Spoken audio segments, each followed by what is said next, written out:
Hello mga sisi mga tol! Welcome back sa aming channel. Kami po ang Just Louie Ace at mga sisi mga tol. Ako'y lubos na nagpapasalamat dahil sa pag-subscribe nyo sa ating channel. At syempre, kahit nandito na ako sa Pilipinas, ibibigay ko pa rin ang impormasyon, no? Or mga idea patungkol sa Cyprus na aking nalalaman. At ayoko naman ipagdamot yun, lalo sa ating mga new subscriber na alam ko na marami sa inyo ang gusto talaga makapunta ng Cyprus. Dahil alam nyo po, napakaganda naman po talaga ng Cyprus.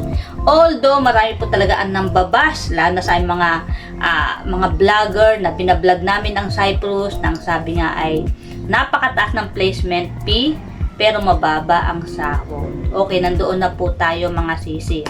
Kayo na lang po ang gagawa ng paraan kung paano nyo patataasin ang sahod nyo sa Cyprus. Marami po kayong pwedeng gawing diskarte pagdating sa Cyprus mga sisi. Dahil alam nyo po, ang Cyprus ay isang malayang bansa na kagaya ng Pilipinas. Kagaya ko, nung ako'y nasa Cyprus, okay naman yung sahod sa akin dahil nga nag-aalaga ako ng lola, diba? Pero syempre, kung tayo'y madiskarte talaga at gusto pa natin dagdagan ang income natin doon, gagawa tayo ng paraan para madagdagan ang ating kikitain doon. Alam nyo kung ano yung ginawa ko. Hindi po ako nagpa-part-time, no? Hindi ako, kasi bawal po kasi sa akin na mag-part-time dahil nga lola po kasi yung inaalagaan ko. So, ibig sabihin, whole day ako sa loob ng bahay ni lola. At hindi po ako pwede na, halimbawa, magpa-part-time sa labas dahil nga po, si lola po kasi ay walang kasama at dalawa lang kami sa bahay talaga ni lola.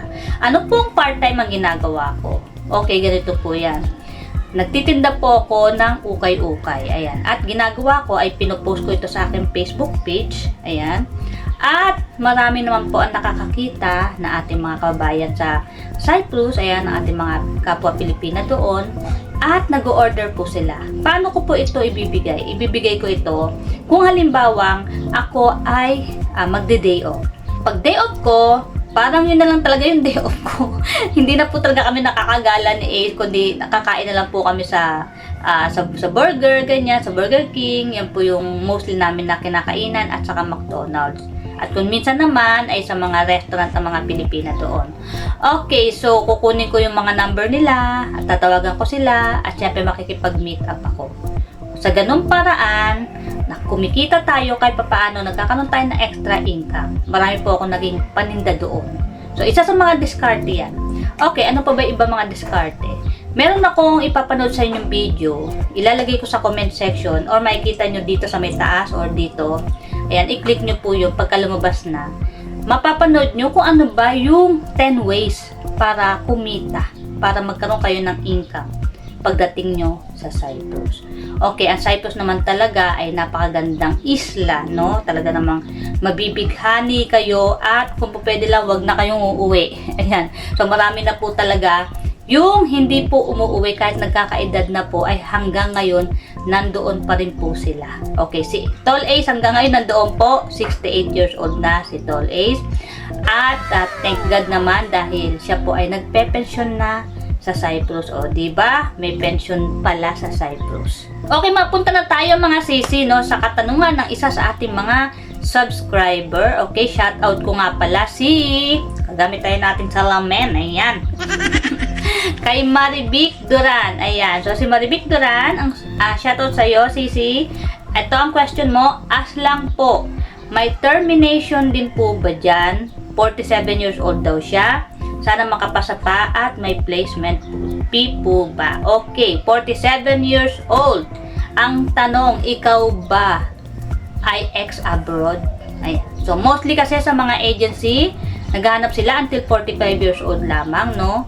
Pero kung ganyan na 47 years old, kung talaga nakita nila na fit to work ka, okay na okay talaga yung health mo, at nakikita nila yung personality na talagang kaya mo pa talaga mag-work, no? Kahit na ikay 47 years old.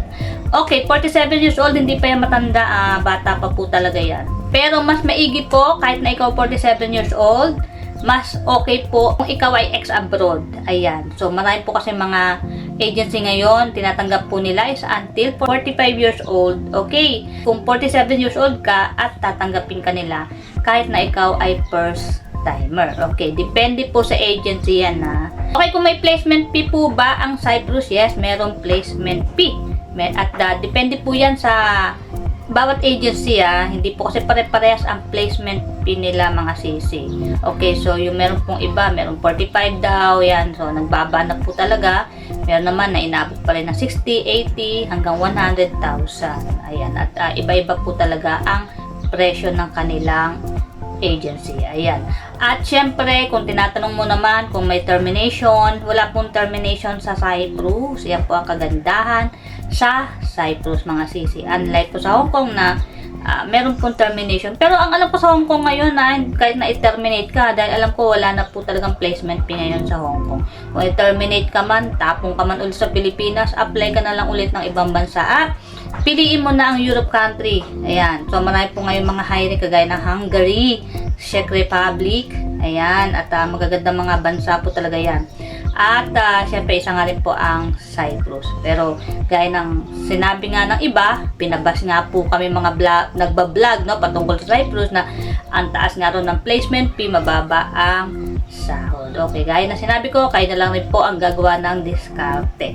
Kung halimbawa man na ayaw sa inyo ng inyong amo, di nagustuhan ng trabaho nyo, ayan, kagaya mo at ayaw mo rin sa amo mo, vice versa, andyan yung nagbubungangaan na kayong dalawa, hindi na kayong magkasundo, ayan, so pwede na kayong maghiwalay sa pamamagitan ng release paper agreement. Ayan, so pipirma si amo na ayaw niya na sa'yo, na pinapalaya ka na at gayong ka din sa kanya na nakikipaghiwalay ka na rin. Ayan, so maghihiwalay na kayong mag-amo, At syempre, kung halimbawa nabigyan ka na ng release paper ng iyong amo at ikaw ay pwede na makalabas sa bahay ng iyong amo, hanap ka na lang ng flat. Ayan, na pwede mong tuluyan at habang ikaw ay naghahanap ng magiging panibagong amo. Okay, sa Cyprus marami naman din pong tutulong. Ayan. So, pwede rin po kayong mag-post, Isa po sa mga group na legit. Ayan. Isa po sa mga group na legit sa Cyprus. Ayan. Punta po kayo sa page ng mga Pilipino sa Cyprus. At doon po, pwede po kayong magtanong doon kung meron po bang available na amo. At wag po tayo masyadong mapili sa paghanap ng amo. Pasukan nyo po muna.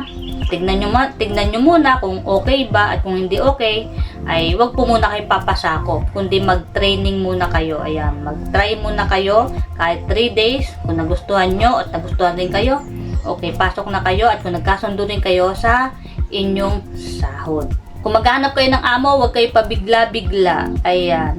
Pero para sa akin, kasi may mga nagtatanong kung okay ba yung mag-alaga ng lola or doon ka sa family. Para sa akin, mas okay naman talaga ang sa old ka. Alam nyo kung bakit? Kasi old, halimbawa, wala na kayong mga estudyante niyan di ba? Kasi kung halimbawa may mga estudyante, nagsisipag-aral, andyan yung mamamalansya kayo, gigising kayo ng umaga, pwede kayo magpe-prepare ng mga pagkain ng mga bata, andyan yung all around kayo, di ba? Napakarami yung trabaho.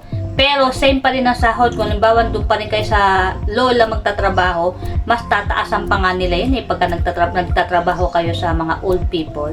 Kaya kung nakikita nila talaga yung sacrifice nyo sa pag-aalaga nyo, yung minamahal nyo talaga yung mga matatanda na alaga nyo, tataasan na tataasan kayo ng sahod niyan. Unlike dito sa family, okay, so may mga benefits din naman talaga sa family. Maganda naman din talaga sa family, Pero ako, nung time na nandyan ako, mas gusto ko talaga sa family. Pero, nung naranasan ko na mag-alaga ng lola, ayun, mas nagustuhan ko. Mas doon ako tumagal ng halos 7 years sa pag-alaga ng lola. Unlike sa mga family, 9 months, 1 year and 8 months, mga ganun lang ang tinatagal ko.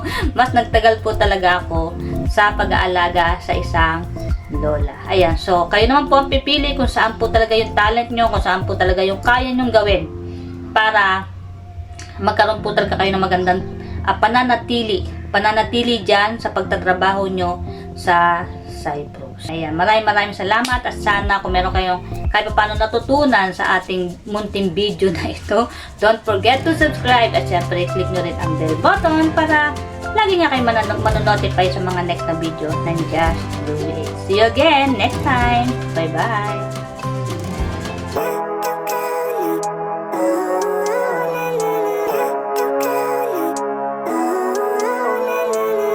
Living life, everyday, late at night, not okay.